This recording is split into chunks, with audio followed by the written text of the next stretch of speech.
Back পোর্শনটাকে এরকম ভাবে চেঁচে নেব প্লেট দিয়ে, নরম থাকতে থাকতে।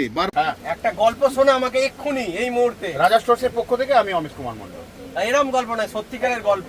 আমি ফিরছিলাম আচ্ছা তো এবার তুই বল না, কন্টিনিউ একদম। একটা হনুমান ছিল, হ্যাঁ হনুমানটার শক্তি হারিয়ে গেছিল, হ্যাঁ সমুদ্রের কাছে দাঁড়িয়ে ছিল। জাম্মান তোর শক্তি জাগাচ্ছিল, সমুদ্র লঙ্ঘন করতে হবে তো, আচ্ছা। ও যেতে পারছিল না। ওকে বোঝানো যেই ওর শক্তি হলো, ও সমুদ্র লঙ্ঘন করতে পারলো। আমি তোমাদের হনুমান বলছি না, বা আমাদের নিজেদেরকেও বলছি না, আমি বোঝাতে চাইছি যে তুমি কিছু করতে পারো। এটাই আমি তোমাকে মোবাইলের মধ্যে বলছি, তুমি পারো, সেই শক্তি আছে, আমরা জাগাচ্ছি। তোমরা পারবে বিজনেস করতে, বারবার বলছি তোমাদের। হাজার হাজার মানুষ জিতে চলে যাচ্ছে, আর মাত্র 31টা দিন আমরা রয়েছি, সময় নষ্ট করো না।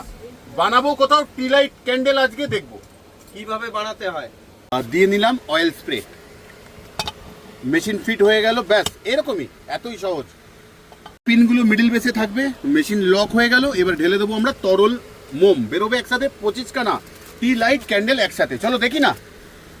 একটুখানি রং আমরা মিশিয়ে নিলাম, এইভাবে মেশিনটাতে আমরা ঢেলে নেব তরল মোমটা।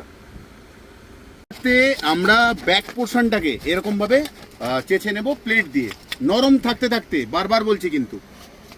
আমরা তুলে নেব, হয়ে গেল সব টি লাইট ক্যান্ডেল রেডি। এই দেখো বেরিয়ে গেল আমাদের টি লাইট ক্যান্ডেল। তাহলে কি করে হলো? এটা ব্যাক পোর্শন, দেখতে খারাপ, এখানে একটুখানি ফুটো করে দেওয়া থাকেই, বাকিটা এখানে আমরা নিয়ে নিলাম। ব্যাক পোর্শন থেকে উইকটা লাগিয়ে নিলাম, ক্যাপের মধ্যে ভরে দিলাম, ফিনিশিং ওপর থেকে এতটাই সুন্দর হয়ে গেল। এরকম 6 পিস করে প্যাকিং করব, মার্কেটে আমরা বিক্রি করব। তাহলে সবটাই সহজ। আবারও আসবো ফিরে তোমাদের ভালোবাসা দুনিয়ায়। ততক্ষণের জন্য ভালো থেকো, সুস্থ থেকো সবাই।